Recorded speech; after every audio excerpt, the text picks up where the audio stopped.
Fight Club. As always, it's myself, Justin Julander, and co-host, Jack Coleman. Oh, yeah! It was a good, had to get you a good one, yeah. Yeah. I thought it was like the Kool-Aid man. Well, I can be the Kool-Aid man. Let me go get my red outfit, and I'll be over, Justin. I'll just bust through your wall. Yeah, we need some sound effects, like right before you say that, we'll have the little crunch. I'm with sound. that, dude. Totally there. Cool. Yeah, I was a Kool-Aid man generation, so yeah.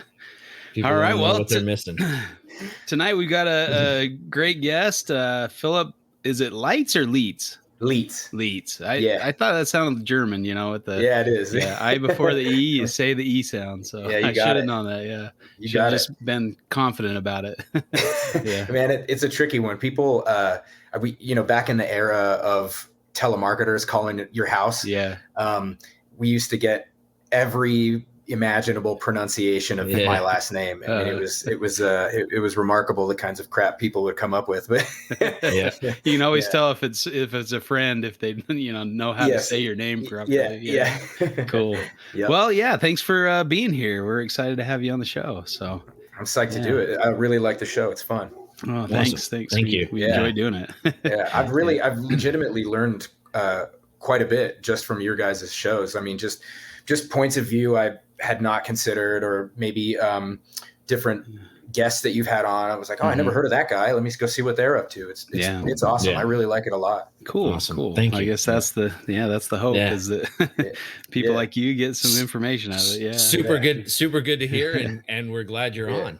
Yeah. So, same for me though. I get stuff out of all our conversations and, see different points of view. And that's the whole point of this, because you may not consider everything, both sides and you never do. Aspects. No. Yeah. And I mean, we're just scratching the surface, of course. So this is and Phil, you go Phil or Phillip? What do you prefer? Oh yeah. Phillip, whatever's easy for you. It's all good. Phil is great. Yeah. So Phil gave us some really good ideas for topics. So we're like, hey, come on, and he was all for it. So you're a fighter, right? You get into fighting light. Fighting light. Yeah. So it's I'm a Brazilian jiu-jitsu instructor and cool. and competitor. Never got in a cage with anybody. Nothing quite like that. Even though that kind of training is kind of peppered into your jiu-jitsu training to a certain degree. Sure. I've never. Yeah, that's not. I want to protect my computer. Yeah. The longevity jiu-jitsu. Yeah, that's right. Exactly. Yes, that's cool. I'm with that. You've been doing a lot of cool artwork with that too, right? That's cool. Are you an artist or you just? Yeah, I was trained as an illustrator that was just what I went to college for, and I spent some time living over in Berlin, in Germany. Really? Me too. Oh, no kidding! Right? Yeah. When were you in Berlin? I was in 95 to 96, 95, 96, around there. Yeah. Oh, okay. I was about 20 years late. Okay. I was from about 2000. Beginning of 2011 to the middle of 2012 or so. Oh, cool. I was in Berlin, and I was working at a studio where we did like concept art for games and film and stuff like that. Nice. And then when I came back from there, the jiu-jitsu artwork stuff kind of picked up, and I was doing that. But man, I've been doing reptiles just like you guys have, forever, right? Mm-hmm. You just you find dinosaurs when you're a kid, and then you find real dinosaurs. Well, cooler than dinosaurs, That's cool. Yeah, last week it hasn't been out yet, but we had Adeline. That's okay. No one will know. Well, not really. I mean, we had Adeline Robinson on. Nice. And talk about her art. So that was cool. Oh, sweet. That's awesome. Yeah, you can totally spoil episodes that haven't happened yet. This is kind of the cool part of it, right? Yeah, exactly. Yeah. Nice. Yeah. Well, it was good. If you're listening to this, that's what I'm saying. There you go. So, but it hasn't happened now, right? Yeah. But when will then be now? Exactly. Yeah. Oh man. When is now? Isn't that? There's a podcast I listened to with couple of comedians. It's pretty funny. Pen pals, and they always say when is now or whatever. Yeah. Who knows when you're going to be listening to this? It could be 10 years in the future. When is now? Right. Yeah, that's cool. But yeah, both Chuck and I are dabble in art as well, and nice. Chuck really? He went to school for it as well. So no kidding. Where'd you go? So I was in the art program at Ball State University in Muncie, Indiana. Yeah, I did like sculpture in high school. I had an art teacher who I didn't really do art seriously before that.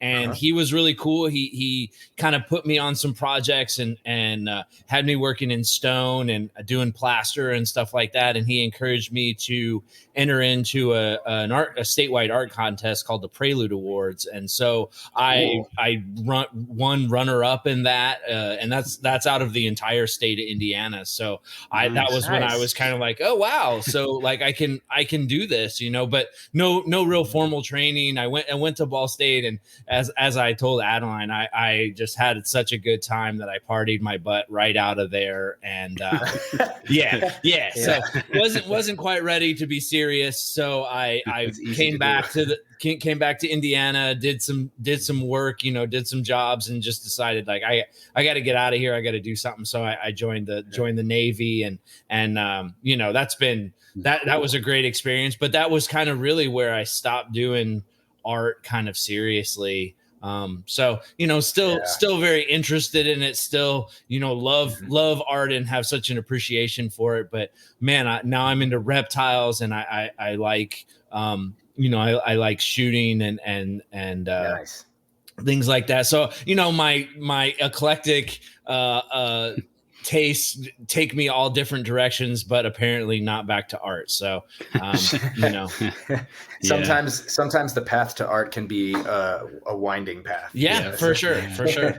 So now I just try to do pretty reptiles. That's my living artistic. Yeah, there you go. Yeah, for sure. So now contribution. Do you do art as like for money, or it was something I was So do you do art for money? Do you exchange art for only for free? No. It's like a side hustle. It has been at periods of time in my life, it's been the primary thing. But the last like 5-6 years or so, it's just been all reptiles, with a handful of odd jobs sprinkled in there here and there.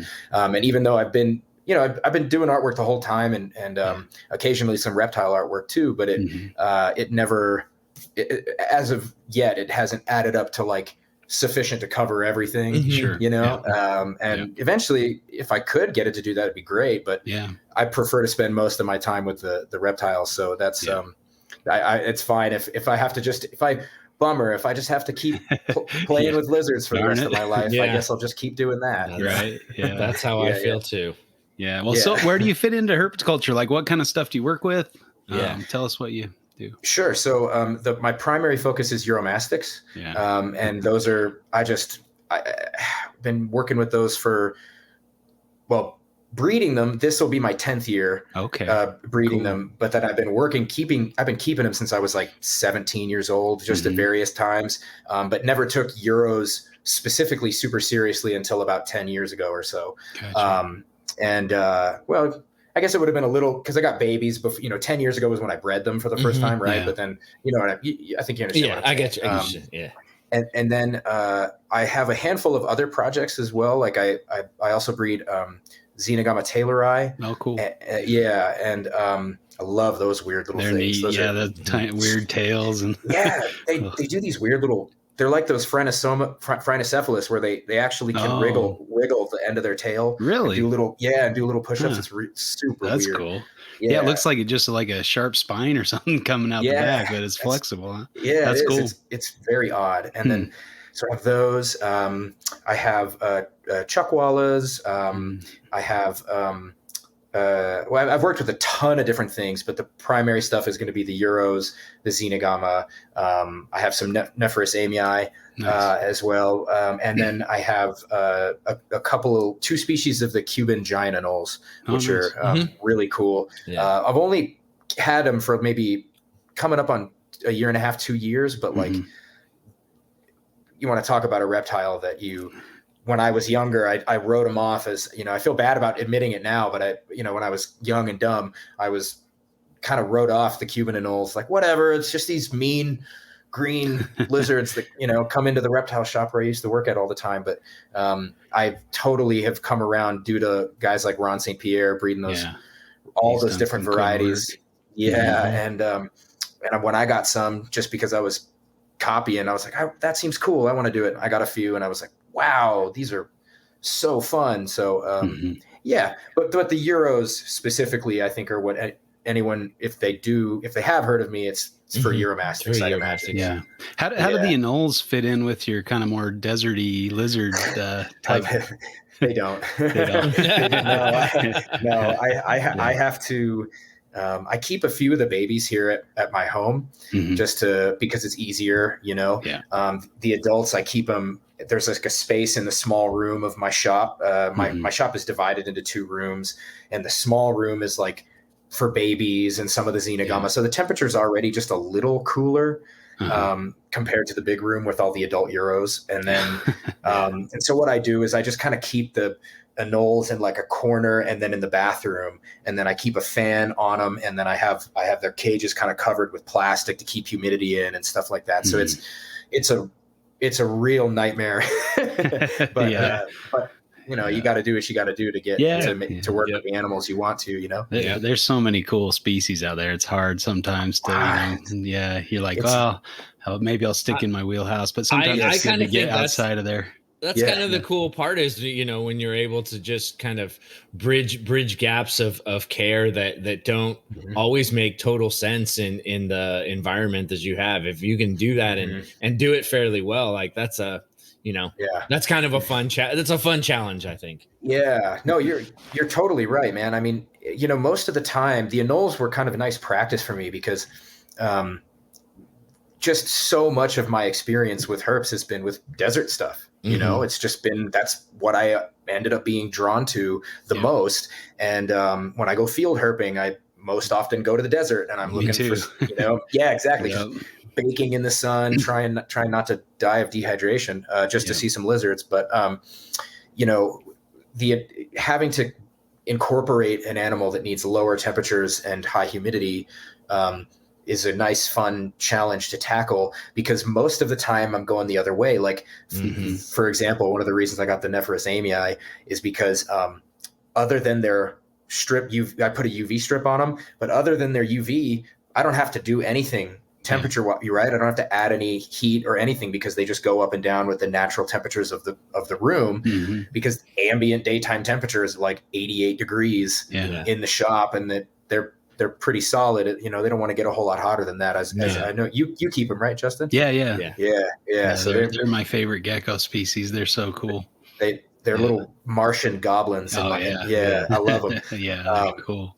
But normally stuff fits in. Some stuff can fit in streamline like that, but then it's been a fun challenge with the anoles and a handful of other things to try to go the totally opposite direction. Now I just realize I need 2 different facilities is what I need at the end of the day. That's the trick, is getting it all fit in. Although, I really enjoyed Ron St. Pierre talking about the humidity, the dew point, and all that talk about the moisture, even, especially with desert reptiles, because, you backpack or camp out in the desert and it's hot during the day, but then in the night it can get pretty cold, and then you wake up and there's a lot of moisture on the tent or on your sleeping bag if you're out under the stars, that kind of thing. So no, you're right. I've been playing with that a little bit, maybe spraying them at night or something.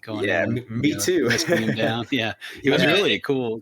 It's we interesting. Need to have Ron on here. Yeah, we do. We do. It is interesting. A lot of the adaptations. I mean, plant wise, animal wise, how they're really adapted to catch that dew that as it condensates in the morning, because that's it. And but it's fairly it's there fairly regularly for them. So I always find that kind of stuff so interesting.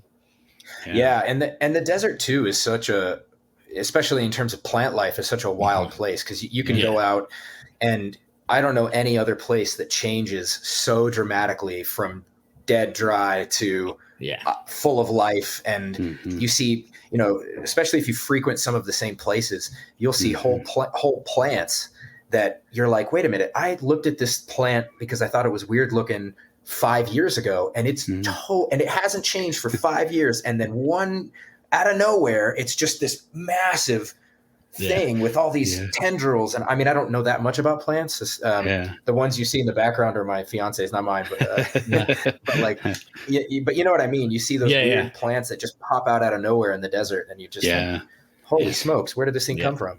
We were Central Australia in 2010, and it was the wettest year on record for that area in Alice area, and like the botanists were going crazy because there were all these plants coming out that they'd never seen, that were like cool. They maybe read about or something, and they just come out because they had enough moisture to finally make an appearance. And there were like flocks of budgies, flying around, and the locals were like, we've never seen that before. Like we get to see waterfalls coming off of Ayers Rock, Uluru. It was pretty sweet. So, that's great. I love the desert. I spend a lot of time out there. I haven't been to that desert yet, but one day, man. Oh, I highly recommend it. It's once you get over there, it's hard not to keep going back. And if COVID wasn't an issue, I'd be probably over there last month or something. Yeah, I was gonna say. I know. I just told my wife my 50th birthday party is going to be spent in Australia, so she was on board. So nice. Hopefully we don't have COVID by then. It's another 4 years, I guess. But right, a little ways away. Yeah. Nice. All right. Well, so we're going to talk about cohabitation. This was your suggestion, Phil. So it's a really cool one. And I think there's, we maybe have misconceptions or the ideas about cohabitation. So I think this will be a good fight topic. So we'll go ahead and flip a coin to see who gets to debate you first off. So cool. We'll let Chuck call the toss. What you got? Oh, did you already flip it? I flipped. What was it's that waiting. sorry it's excuse waiting. for I'll say heads, but that was a sorry excuse for a coin toss. You got it. It's heads, man. You're on a roll. That's 2 in a row. What's going on here? The new year. I guess 2022 is your year, man. I had 2021 all to myself. The more you tighten your grip, the more coin tosses slip through your fingers, Justin. Yeah, it's true. Oh, man. Yeah. All right.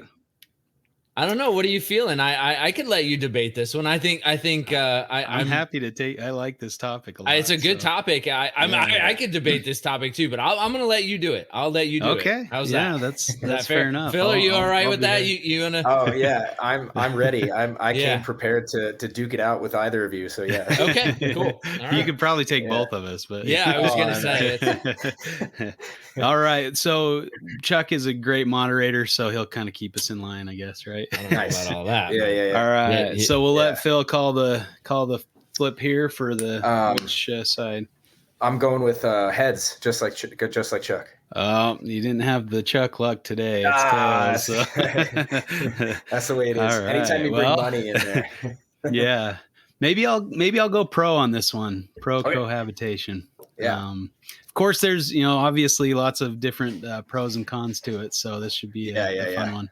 And I'm sure we won't cover it all, but So if anybody's out there listening, thinking of things we missed, go ahead and hit us up. We'll have somebody else on to talk about it as well. Who's leading us out? We didn't cover that. I'll defer. You can go ahead. Okay. Phil, and lead us out. Phil, you're gonna start. Oh man, yeah. Let's do it. So okay. I guess I'll start by saying that I have a little list of stuff, and nice. A man because I came ready, and exactly. I like that. And that's good. That's good. I normally find myself on your end of this argument, so I'm excited. This is a nice mental exercise for me to have to fight against what I do at my own place.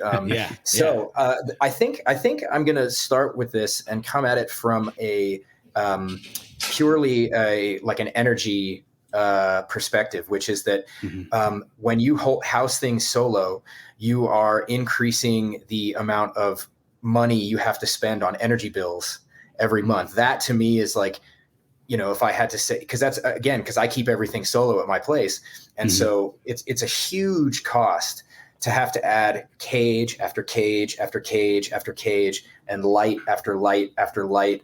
And, I had to move, a couple of years ago, I had to move from one home or I had to move all my reptiles into a shop. And, if I had half the number of cages, I might have saved myself some back pain from all the heavy lifting and move, because of course, Uromastyx, it's all stones and logs and gravel and heavy, heavy, heavy stuff. And so just the number of animals, when you're housing things alone, the number of stuff and material cost stacks up way, way, way more than if you're housing things communally in most cases. So I'd say that's like the first thing anyway that jumps to my mind is that. Yeah. Especially, okay. Yeah. I got you. I think, as far as if you're going to cohab stuff. So now I'm going the cons of cohabbing, and you're going pro. No, you're going pro. I'm going pro. Okay. Yeah. So that sounds like a point for me, right? So if you house things together, you would have less caging. Well, he's saying, but he's saying that he saves money. No, I think he's saying he saves money because, he spends money, but if he were to cohab stuff, he would be saving money. But he's kind of the example of your argument. So he's using the counter, the example of the counter of the argument. It is kind of confusing, but I knew exactly what the fuck he was saying. I was like, are you making points for me or no? Don't concede, man. Okay. No, sorry about that. I didn't know. I try to steal points wherever I can. Yes, he does. But I guess with cohabitation too, you do require larger caging, right? And more space, because you do need to give the animals the chance to get out of the way and things. But that's true. I think, as far as, I don't know that it may save much, because you got to have multiple basking sites perhaps too, so they don't fight over where they can warm themselves up. So I guess I'm kind of making points for you here too, but I think I think my main thing, especially with when you're cohabbing the same species, is that they will really cue into each other's reproductive cycles. So a lot of times you won't even see them breed, because they know when it's going to be productive and when it's time to breed. Whereas if you keep them singly and you introduce them, they're all, they're right at it, and it may or may not be productive. The female may or may not be receptive and things like that. So if you're cohabbing them, you kind of skip that, what's this? This is a female. I haven't seen a female in 6 months. I'm going to grab her and, go to town or whatever.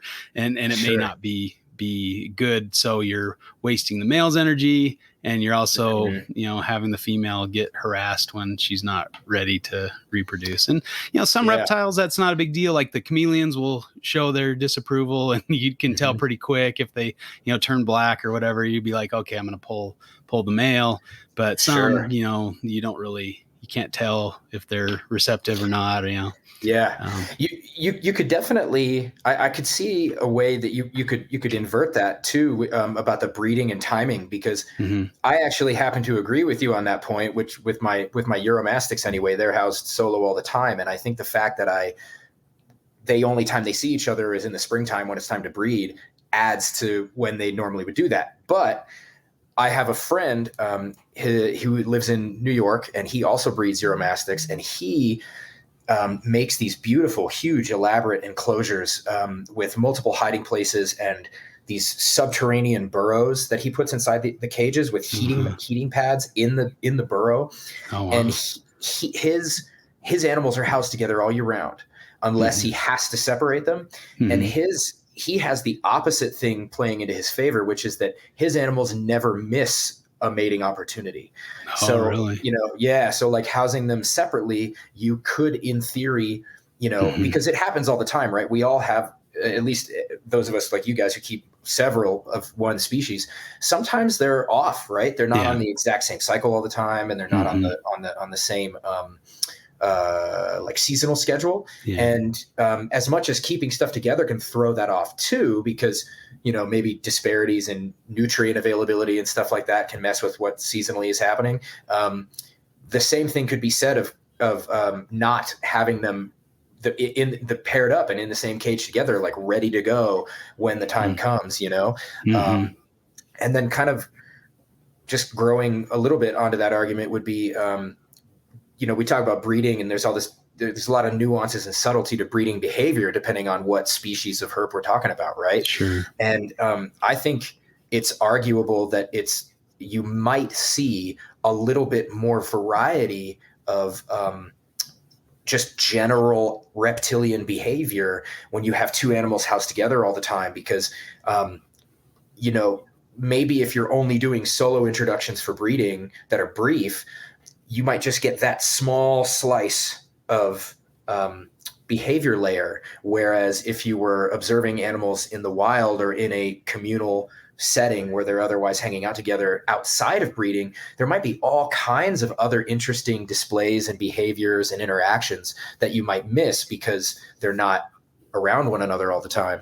I think that's an excellent point. And I mean, in my keeping, in cohabbing, I think the amount of data that you can get by observing two animals cohabitating together is much greater than if you're just doing separate keeping and introductions. And I think you get to see that around the site, around the year. So you get it in almost, more of a complete cycle versus, only a slice of the pie kind of. Yeah. If I could kind of dice that up into a mental pie chart there.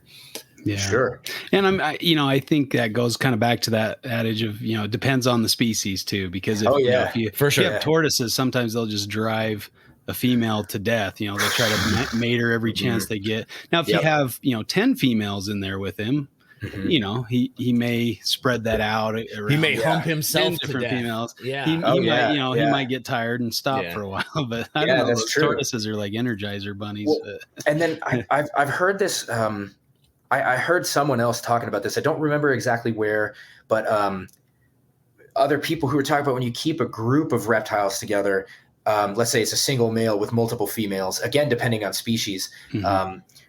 The guys talk a lot about the males having a favorite female, right? And so that there's situations where, maybe the male does his job with 3 out of 4 of the females, but the 4th female either has like a low fertility rate or none. And she just wasn't out at the same time when he was, or maybe wasn't, maybe she was getting picked on by one of the other females. I was just going to say too, because you mentioned tortoises, and Euros are just like tortoises in that regard. The males will just hound the females, and at least at my place, with the way I have them set up, they just beat the snot out of each other. And so I choose to intentionally keep them apart. Now, there are a handful of rare exceptions to the constantly apart thing, which is individuals who are especially cryptic or shy.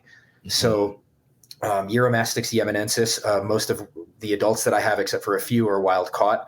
And also with my Xenogama taylori, they're very flighty. You get a handful that are super chill and whatever, and the captive bred are something different. But the ones that are wild are so skittish and so flighty.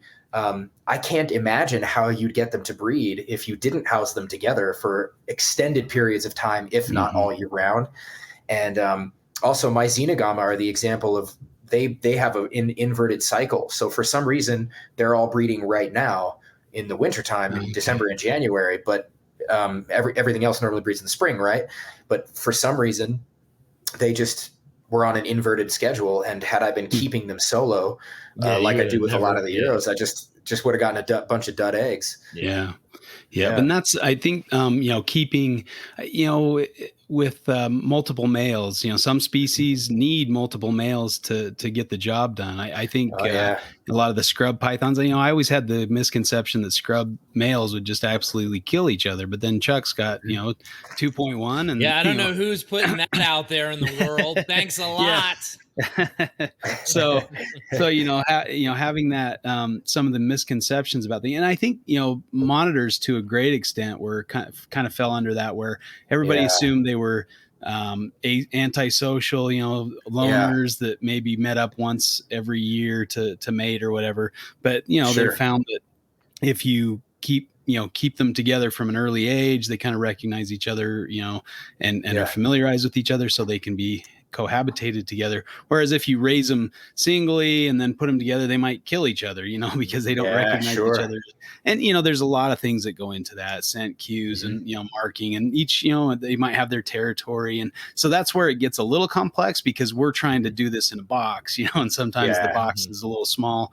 And so, I think another cool example of that is is it the side blotch lizards? They have, 3 different colors, and they have one's like the lover, not one's the fighter, one's the lover, and one's the sneaky, something like that, where they all have different roles. Right. And so if you had just one male in, he might be the bully, and you need to have, a lot of females, so he wouldn't just beat up on one or something. But if you just had a pair, it might negatively impact the female, or you might have greater success with a colony where you have several different males and a lot of different, and they, kind of have but you need a lot of space for that, Are you saying that side blotch lizards need orgies? Is that like basically well, they just have different out of this? Not necessarily. They're just like different mating strategies. So like a male that's mating like strategy. Okay, yeah, that's a better word. Male that's tough. He has to defend his females or his, and so he's wasting a lot of energy trying to fight the other males. Whereas the other male may not be tough, but he's sneaky, so he'll kind of sneak in there, and and then others are kind of maybe more monogamous, so they just have one female or something, like the favorite female kind of idea, but. And it's like it's there's somebody for everybody's strategy. Exactly. Well, I gotcha. In side blotched, it's denoted by color, right? So like like the red ones are the bullies, and the blue ones are the like more monogamous ones, and the green ones are the ones that like sneak in when one male's distracted and go mate with the female when he's not looking and bail.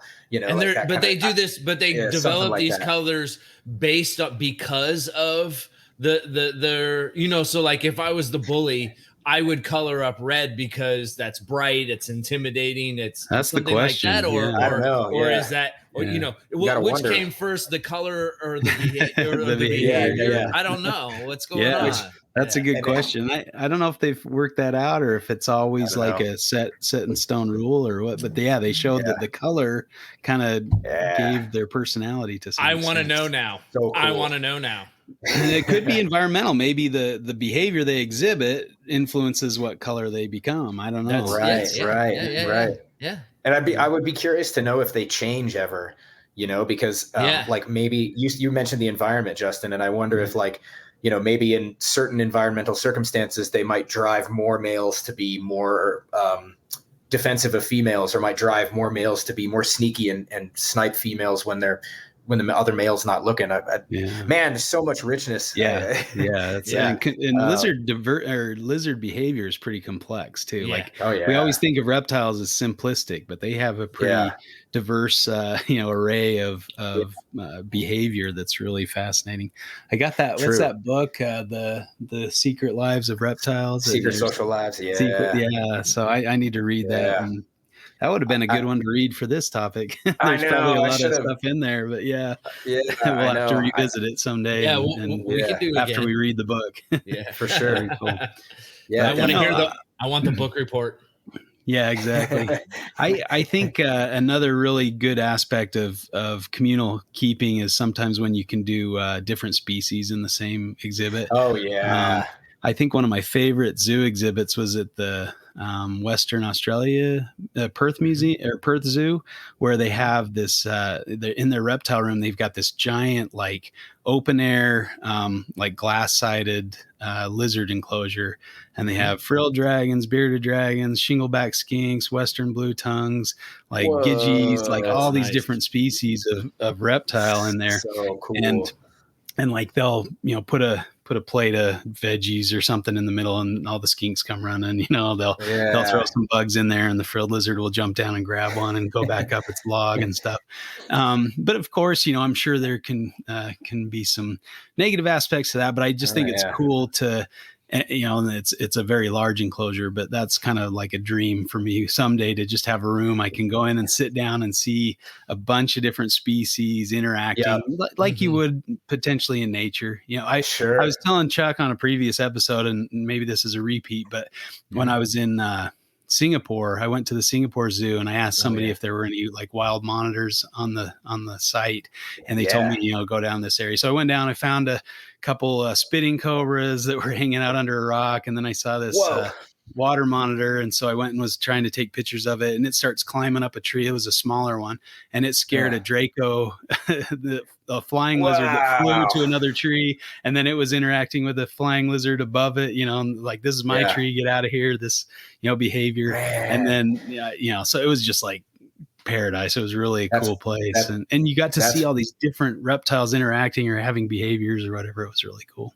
That is so awesome, man. I used to breed a lot of collared lizards, and like 4 or 5 maybe 6 different species, quite a few. I still love them, honestly. If there weren't laws in Colorado that prevent me from keeping them, I would keep all of them all day, every day. But I used to put the Crotophytus vestigium, the Baja collared lizards that I had, I would rotate females in with the males, because I didn't like to keep my collared lizards together either. I would keep females together, but never keep them with males. And when I had an extra female who maybe didn't have a good place to go, I would always put them in with my chuckwallas, because you know, the adult chucks, they would bask, you know, the chucks would be here and the collared lizard would be basking right here. And you're like, maybe I need more basking areas, but either way, they got along all right. They did. And usually the ones that were housed with the chuckwallas were the ones that most often ate greens, oddly enough, because collared lizards are supposed to occasionally eat greens and flowers, but you know, it's kind of hard to get them to do that. And I wonder if it's almost like if it's like a motion thing where they see the chucks eating the greens, and then you know, the collared lizard would come over and eat the greens that they think it was moving. Or Chuck invites you over for dinner. Exactly. Or if it's like a microbiome kind of thing, like they need the bacteria in the gut to like crave greens in the first place. And I mean, that's a little far-fetched in my mind, but you know, I don't know. Like, the micro or the gut microbiome is a complex thing. There's a lot of different things. Well, and if there's something that actually cues them to start and kind of creates that gut flora that kind of gets it going. Like that's a good point. That makes great sense to me. That's a really good point. And actually, just somehow, I don't know why this triggered this in my mind, but I have another argument for communal housing, because it's something I've been thinking about a lot lately, because I'm normally a staunch advocate of solo housing, given specific contexts. And okay, so there's a whole separate discussion to be had, and I swear I'm going to bring this back, so forgive me if it gets a little twisty-turny. But roll on. We all know that there's a big discussion to be had around genetic diversity and inbreeding depression and all these things within captive reptiles, right? And normally I've thought about solo housing in the past as a way of controlling a little bit because if you keep animals solo, you don't get any unwanted mating. Right. So you only get mating with the animal that you want them to mate with, for the most part, unless there's some parthenogenic stuff going on and what have you. But and I have said a lot lately with other friends and other herpers that we are as the kind of the guiding force behind a captive group of lizards. We are an imperfect selector. So, you know, people like to talk about stuff. Oh, that was the runt of the litter and that's the pick of the clutch. And it's like, well, that's really arbitrary, and we don't really know what to look for because we're not nature, right? When you house stuff communally, not just pairs, but in larger groups, you're going to get a lot more randomness and a lot more just kind of chaotic mating, which might be beneficial long term. So stuff like, for stuff like Egernia, which, I've read a handful of the random field studies on Egernia, and they talk about how closely related some of them are to, like they're really tight family groups. Family groups, right? So that probably lends itself well to captivity, where you're going to have relatively low genetic diversity anyway. But when you have stuff like that lives more dispersed and only encounters each other at certain times of year, it might be really beneficial to have a group of random animals all thrown together, let it all play out, and kind of not know exactly who's the father of that clutch and like which, you know what I'm saying? It might be kind of beneficial long term. I mean, totally hypothetical, but. Well, I mean, it would maybe model nature better if you're, letting them select who breeds, and they're the judge of who's the strongest or most dominant, or who is the best looking to them, that kind of thing. Right. Rather than us picking it. One of the things that made me think of that recently was I was listening to a podcast that was talking about axolotls, and they were saying how the main, whatever organization that controls the bulk of captive axolotl production, they randomize their holdback process, right? So instead of like, oh, I like that one, I'm going to keep that one. It's more of like they put all the, 10,000 axolotls that they breed any given year into one big tub, mix it all up, and then take a net out and, scoop out whatever random smattering of axolotl you get. And I think that was a way for them to address, I mean, if I say any more, I'd be putting words in their mouth, and I don't want to do that. But I think you guys know where I'm getting at with that. Yeah. Yeah, we definitely don't do much randomization in our selection, right? And I think that would be a benefit of having a large, enclosure and letting them select and having multiple sites where they can escape, so if the male's chasing another male, he can get away without getting damaged too much. But right. Because that's definitely the downside of that is you can have issues like that. You might have a frilled lizard that grabs a skink and bites off a leg or something. Those kind of things could happen with that. So you need to be careful of that. But I like the idea of trying to replicate nature, but it gets tricky, when you have a finite space. I think that's where like outdoor pits come into play. And another cool example of that is the Tucson Desert Park, or that place is awesome, and they have the Desert Museum. The Desert Museum. They have a lot of outdoor pits, and we've recently visited Bob Ashley's place out in New Mexico, and he's got a bunch of outdoor pits and has like Gila monsters and different lizards and stuff in some of the different pits, and so you're able to go out and kind of see them and in their natural habitat. And I mean, he'll have like roadrunners get in and grab some lizards and eat them and stuff, take off. So it's that's how nature is. So I do think that you'll run the risk of having your reptiles behave very differently when keeping them outside. I know I was talking to Frank Reedes, and he said that when he would keep like Ackies outdoors, they would just go nuts because everything's a predator. They're always looking at the skies. You'd never see them out. They'd always be undercover. They're a lot more shy than they would be in a controlled environment in a cage or something. So totally, it's a different, completely different behavior than you might see in a smaller enclosure. And when you factor in the sun, I mean, reptiles are definitely, especially for heliothermic reptiles that need the sun and are diurnal, you're going to see completely different behaviors. And so like Chuck was saying, that'd be really, you might see completely different things than you might otherwise see. Yeah. And you mentioned having other, like a frilled dragon in a communal setup somewhere, maybe taking a bite of an arm of some other lizard in the cage too, right? That actually happened to me last year with one of my Xenogama. I had a little female in with a male. It was just meant to be a breeding introduction. And with those, I've been housing them in little groups or pairs. And I went to clean the cage one day, and I lifted up one of the hides, and the female's, her whole arm was just mutilated by the male. Shoot. And exactly. And she ended up losing it. It pinched and just fell off, because it was pretty messed up, So I put a little ointment on it, and you could tell it was just going to fall off anyway. So I was like, all right, just let this happen. And that's another thing that I'm actually arguing your point of it now, which is that you run the risk of an injury. And when you house things solo, you have almost 0% unless they injure themselves, which is less likely. But yeah, reminded me. But I mean, in theory, like if you're introducing that same thing could happen on introduction, right? Like, I mean, totally. It is a risk when you put two animals in contact with each other. Sure.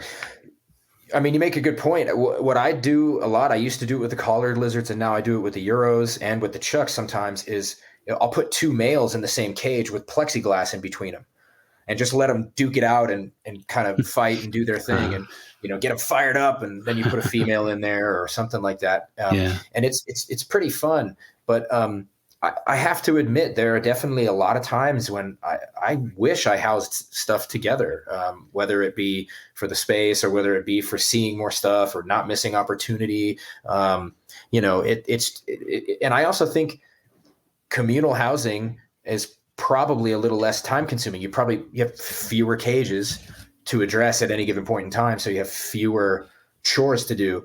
Whereas when you have stuff like mine, you got literally hundreds of cages that you have to go through and, scoop out and clean. And like the general maintenance technically doubles, at least almost doubles. Yeah. I mean, I do keep a lot of my pythons together and trying to feed, when there's two snakes in one cage, trying to feed them it's very difficult. You got to really, have a good system down. I've got some cool cages that have like a subterranean hide, and they're fitted with like a pipe, so I can screw on like a pipe lid on there to keep them, keep one down below and one up above, and so you can feed them a lot easier that way. So you kind of have to innovate a little bit to keep them separated. And if you have truly a very large like walk-in size enclosure with multiple animals, usually they're not. I guess some species might hang out next to each other, but sometimes they'll kind of pick their spots. Yeah, but you know what? I've had a male. I've had my diamond pythons. I've had the male just kind of drop its food and then go over and then try and take the female's food, and they just end up fighting each other. And it's like, oh, come on, like, and it's like. You'll get away with it once. You'll have like you'll feed them together, and you're like, this is perfect, it's great, and there's nothing. But then it's just like when you have those, like when you get a two good sized scrubs fighting each other because you were cohabbing them, and you're trying to peel them off each other. That's when you're like, there's just rules. There's just rules to this cohab stuff, and feeding separately is one of them. But I have found that they usually work it out. Like I've never had, I guess I've had one death that I would attribute to feeding response gone bad. And unfortunately it was a pair that I imported from Europe, and then the guy wasn't successful the following year. So I wasn't able to get a replacement male. So I've got a lone female from this, locality that doesn't have a male to pair up with her. But and I agree. I mean, most of mine, but for the most part, who wants to risk the, do you want to risk your diamond python or something? It's just a good practice to say like, okay, I separate the feed when I cohab. So sure.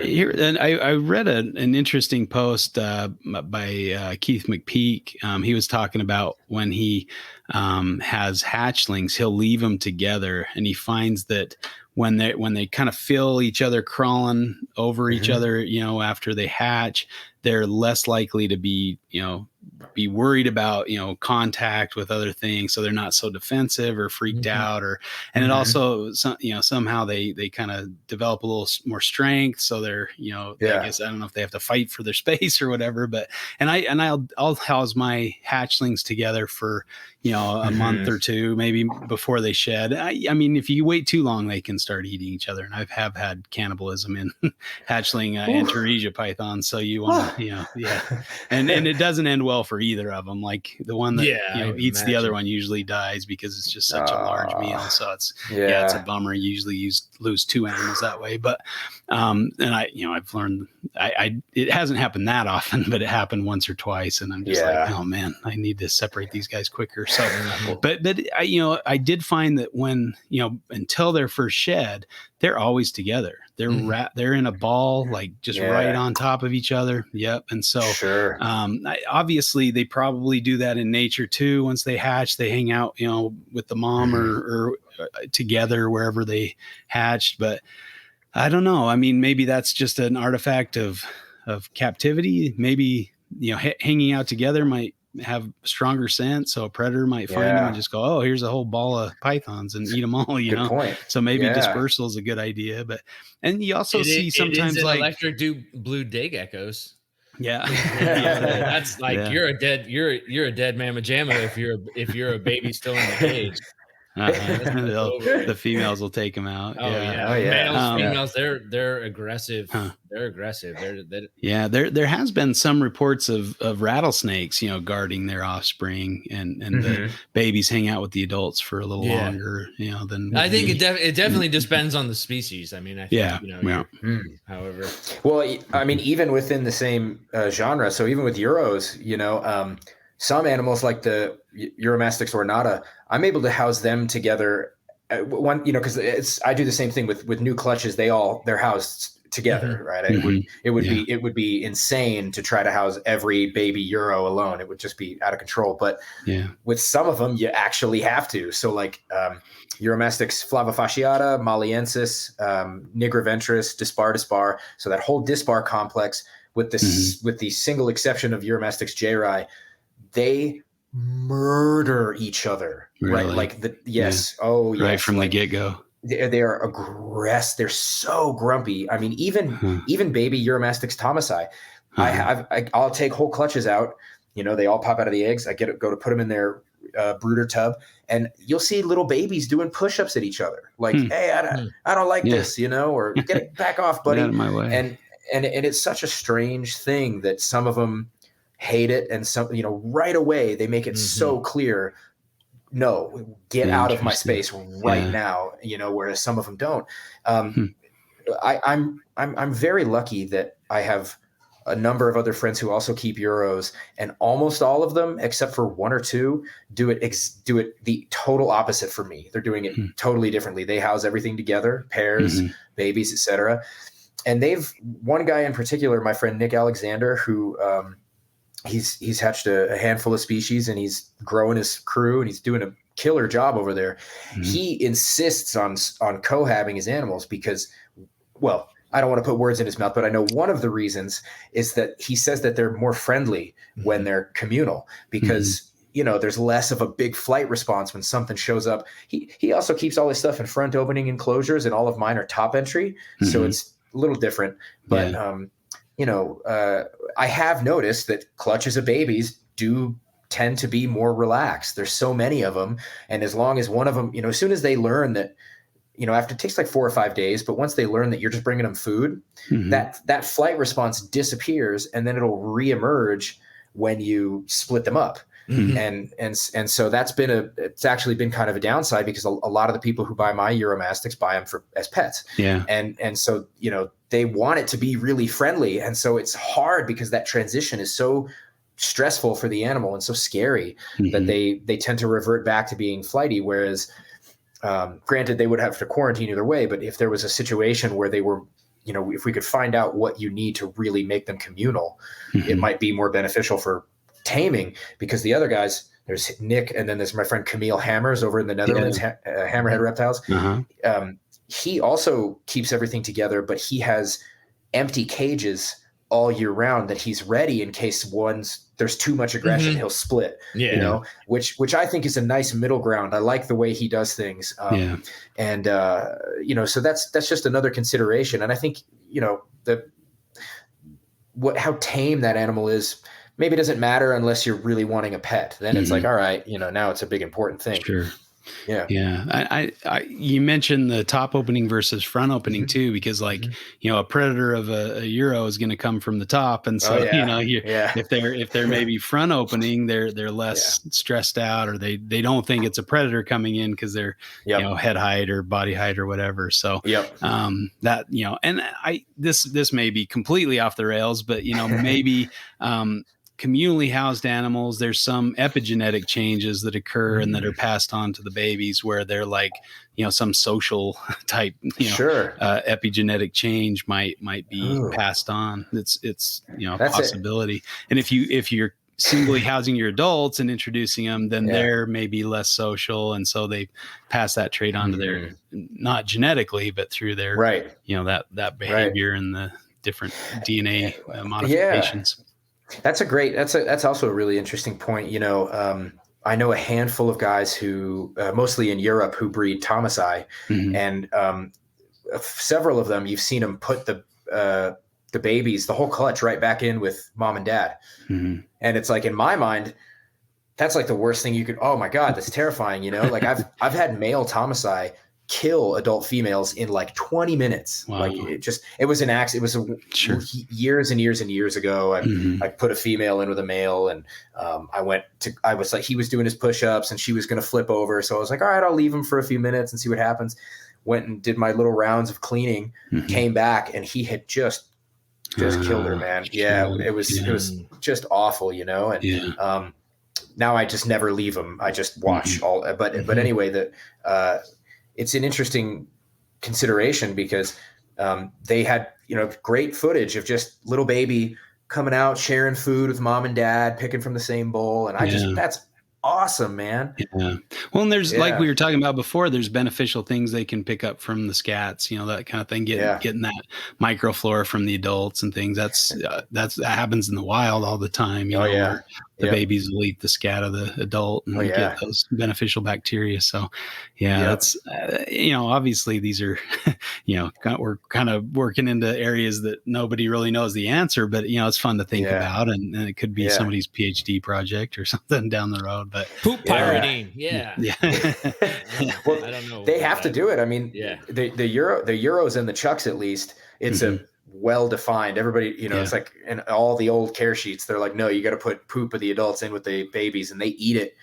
I mean, it's the first thing they look for. It's hilarious. You take these big pellets from the adults, and you can either crumble them up or you put in the whole pellet. And you put in this one long log, and all of them just come snack on the turd. Really? That's cool. Yeah. I'd seen that with tortoises, but I didn't know the Euros did that. That's cool. I'll send you a video. I have every year I take a video of it because it's like, this is just the weirdest behavior, And it's interesting too that it would stick through in captivity, just because we don't have necessarily the same microflora that they might experience in the wild. Maybe from an import, but like from captive bred over generations. Yeah, it's going to change. Wonder how that changes. Yeah. Well, the other one too is. Oh, wait a minute. Oh, yeah. So even though this is also kind of arguing your point, which is, and I thought of it because of the poo, communication of diseases. I mean, I would imagine this would be because you're a virologist, aren't you? Yeah. That's amazing, man. Yeah. So when you solo house, you're probably less likely to see transmission of stuff, right? But at the same time, there are times when I wonder if keeping solo isn't kind of detrimental for gut flora in some regard, because like I would imagine that because the common conjecture is that Uromastyx are the kind of North African and Middle Eastern chuckwalla, ecologically speaking, right? Yeah. And when I go out here and I find chucks, they're never alone. There's chucks all over one big rock pile, and we stick together. Yeah, right. Totally. I always see Chuck with his family. That's correct. Yes, that's right.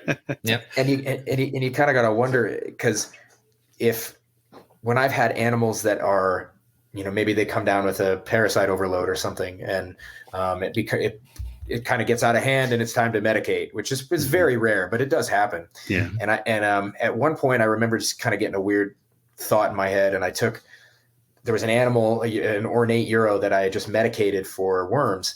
And after its second dose of Panicure, I put in a pellet or two from other healthy Euros back in with that animal, and she ate it. She went right after their poo and ate it. And so in my mind at the time, I was thinking, okay, maybe she just kind of knows that there's something in there beneficial for her. But then I was like, no, it's probably more likely that in the wild, they probably do it from time to time for various reasons. I mean, there's there's who knows why, right? But there could conceivably be like totally unknown reasons why Euros might perform. There's a name for it. It's like a phagy of, you know, something phagy that refers to like coprophagy. Yeah, that's right. Yeah.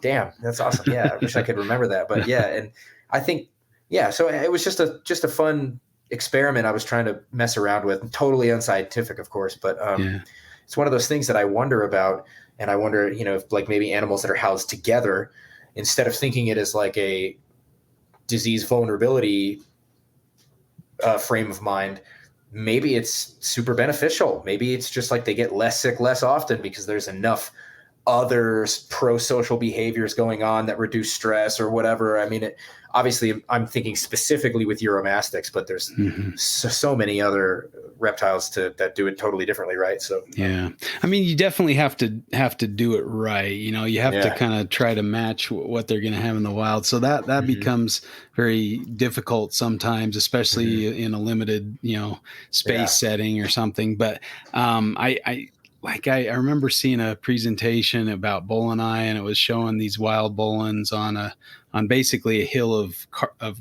crap, you know, old shed skins, feces and stuff. And that's where they would hang out. That was their living quarters, right? They'd burrow down in that stuff and you know, the old crap house. And then exactly. and then you'd see like this keeper was keeping them pristine. Like it was like anytime they'd poop, I'd just clean it up immediately. And you're like, they're trying to mark their territory or have their, I mean, I don't see the disconnect between like what they're doing and what they're doing in the wild, you know, and it's like, why aren't we having success with these things? Maybe you're missing, you know, that kind of aspect, but you know, what's the balance, you know, how much, you know, feces and shed skins do you allow to accumulate, and how big of a space is there ammonia in the, you know, in the cage because you don't have enough airflow or room in there. But I did hear there was somebody keeping white-lip pythons or some species like that, and they basically would just add new bedding on, and they wouldn't clean out the old bedding. They just add new on top of it. And there were like, you know, bugs and like I don't know what kind of isopods or whatever they had in there, but they had bugs to kind of chew it up a little bit. But they just kept adding, and the pythons would actually have these little burrow systems inside of this stuff. Whoa. And he was very successful, like bred them, and they were very successful and did well for him because they probably were living a natural life, you know, like more so than a lot of other keepers. They're keeping them on paper or something, you know, and cleaning them out every week or something. So I do think there are some, you know, potential benefits, but finding that balance can be really difficult, you know, and you might mess your animals up more than you know if you do it incorrectly. So that's the risk. I mean, there's so many. That's a really interesting point. And when you were talking about the bolins out in the wild and them living in a big pile of crap and shed, it's like not just what kind of bacteria buildup is happening there, but also like maybe there's some other critter that takes advantage of that resource whose gut flora is also beneficial to the bolins, you know, or like is really, really helpful, or who the heck knows? There's so many crazy fun things to think about. Could be a lot of things that could happen there. Yeah. And with my Uromastyx anyway, when I have housed them together, speaking of feces anyway, when they're solo, they have a very specific crap area where they're like, this is where I go to the bathroom just about every day. And sometimes that can kind of migrate through the cage, depending on the length of time we're talking about. Yeah. But when they're housed in a group, like if I have a couple of pairs where they need to be housed together and I need to leave them together for a few weeks at a time in order to ensure that mating happens, that throws that whole thing, the potty area, out of whack. Really? And all of a sudden they crap all over the cage. And then the male, I'm sure you guys have seen it. They spin and mark just like a lot of lizards do.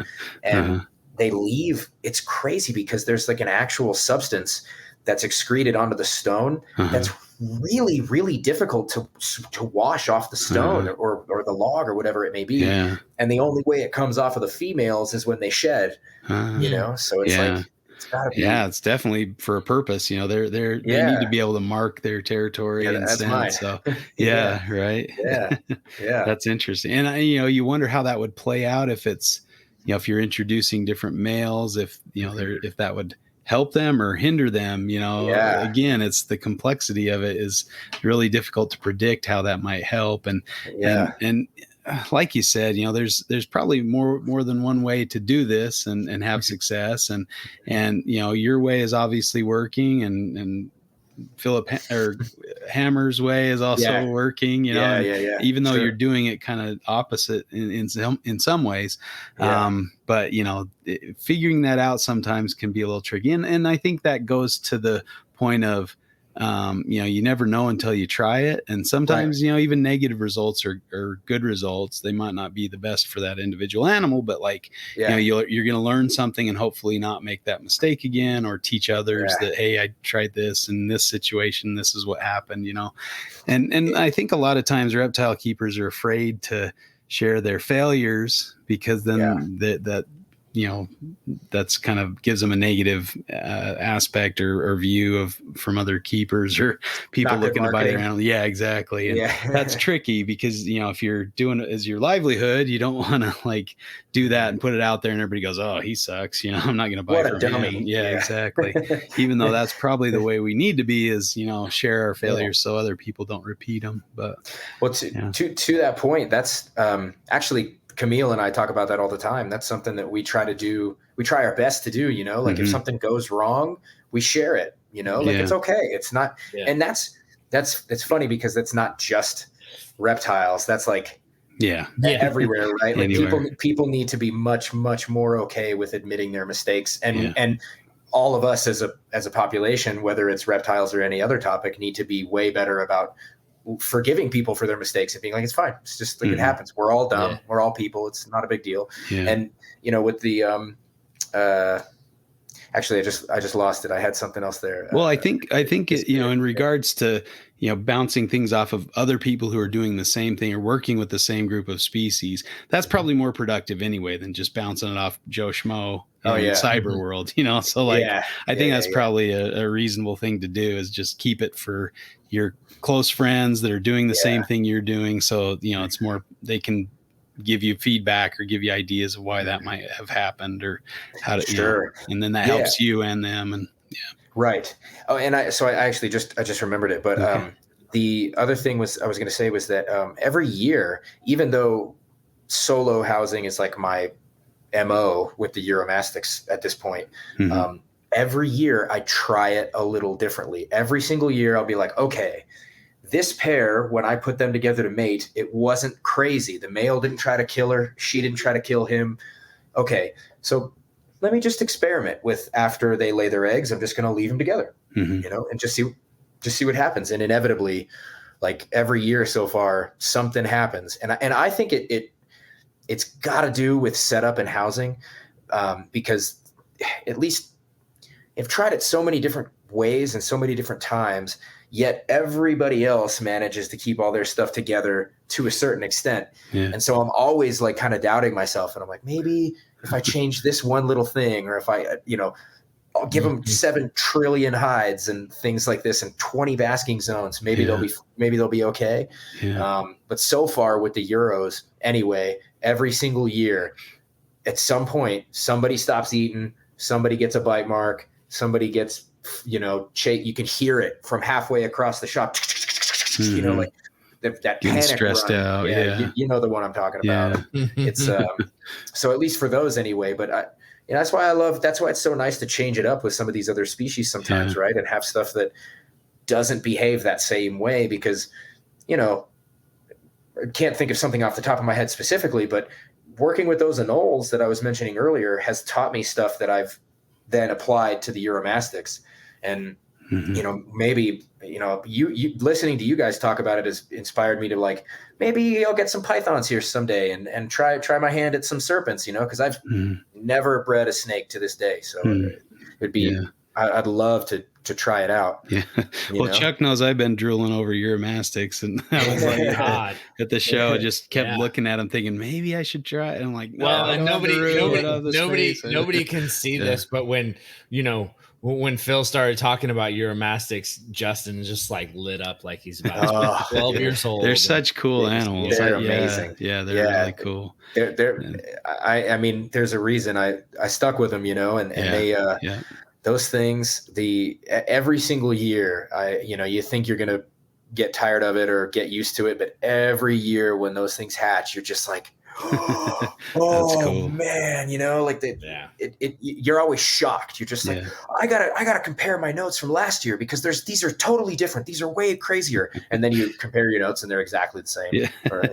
Yeah. Well, maybe if you ever want some, we can swap. I'll get some Antaresia from you. There you go. I'll send you some Euros. Yeah, that'd be fun. Someday I'll work with them.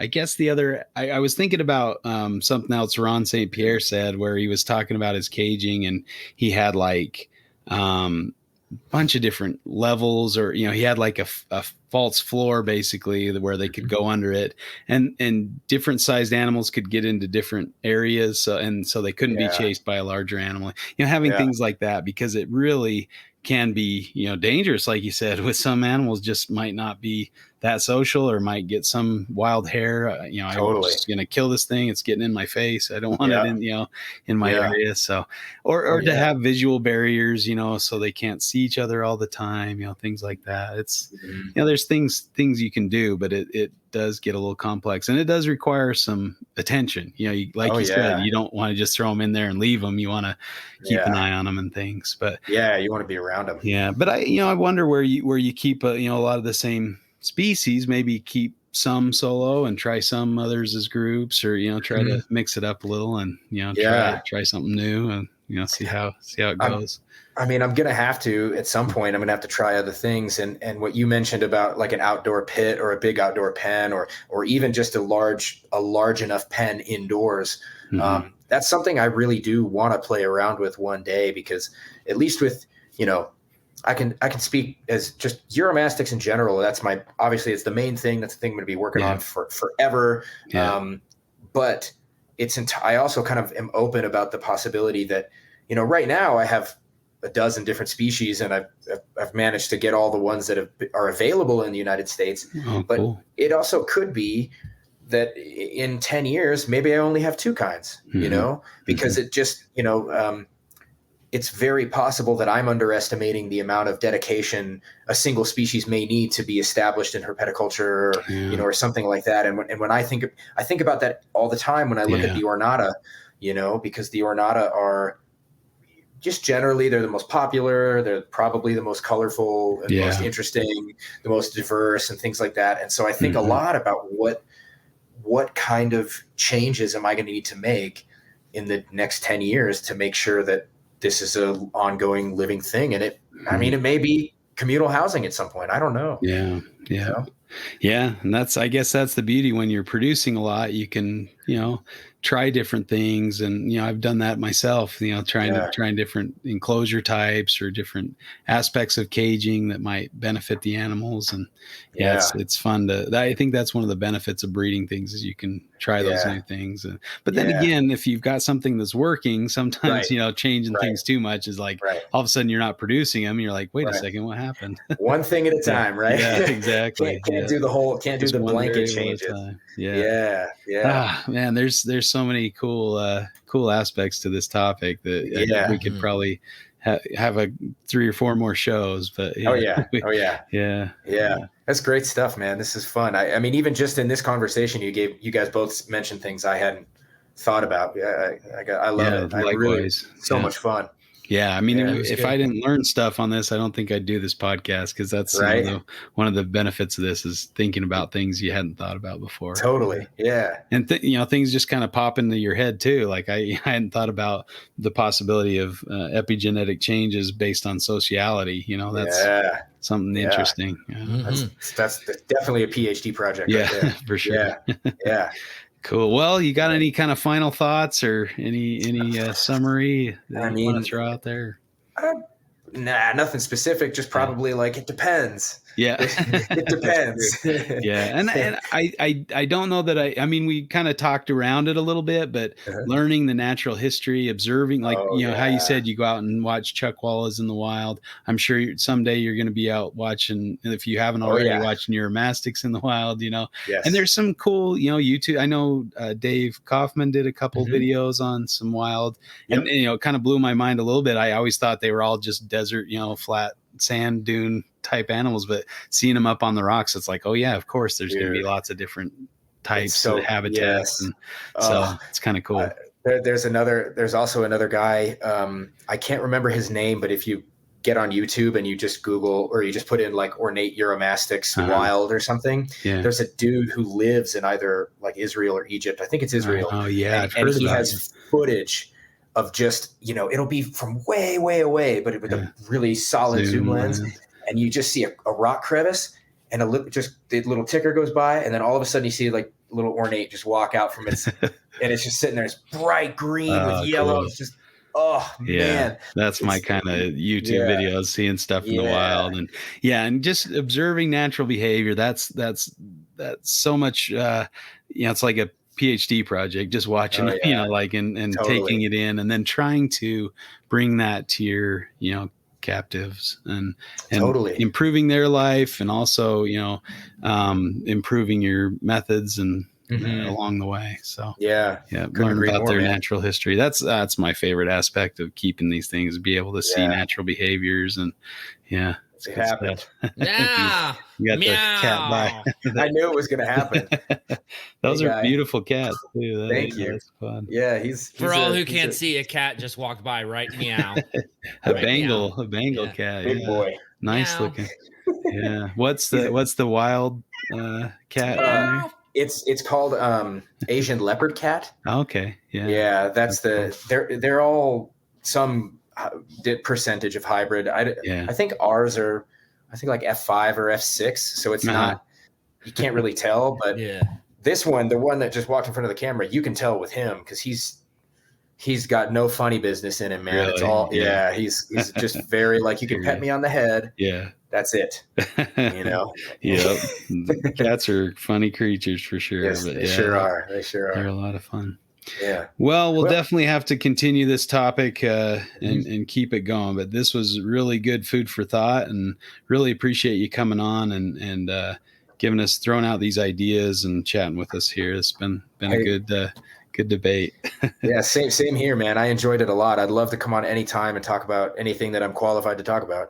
Yeah. So I love it. It was super, super fun, man. We'll definitely have you back on. You put up a couple of really good information or good topics, so we'll have to have you back on to talk about some of those. So cool. Sounds good. All right, man. Well, thanks again. We'll have you back sometime. We'll kind of shout out to Morelia Python Radio. Go to info at moreliapythonradio.com if you need more information about the NPR radio group. They have a website, or moreliapythonradio.com. All the information's there. Also follow Morelia Python Radio on Instagram, Facebook, YouTube channel. Everything's at NPR Network. So there's my due diligence for the network. I remembered this time. Eric will hope that was all right, Eric. Eric will not be cussing our name. Yeah, we need to do it like the auctioneer style, do it really fast. Yeah. So Phil, what about you? Where can people find you? Find your work? Yeah. See your animals? Everything, whether it's a Facebook or Instagram, it's just Arids Only, ARIDSONLY. Except for anoles, right? Yeah, except for the nose. Then it's Dewey Only, according to Camille. Yeah, he says I have to do a totally separate logo for that one. Yeah. Arids Only. Though. I really like that. That's a cool name. Yeah. Hey, thanks. Appreciate it, man. I'm a fellow desert fan, desert rat. I'm out there as much as I can get out there. Yeah. If you're ever in Utah, want to go herping down in St. George or something, let me know. We'll go out. Heck yeah, absolutely. Cool. Sounds good. Let's do it. All right. Well, thanks again. And thanks everybody out there for listening to Morelia Python Reptile Fight Club. Who are we again, Chuck? Help me out here, buddy. I don't know anymore. What a sad finish. Well, yeah, I know. Weak sauce for me. From Phil, Justin, and Chuck, we hope that you keep fighting on and kicking ass. Oh, God. We're out. I took the Chuck. Fight Club.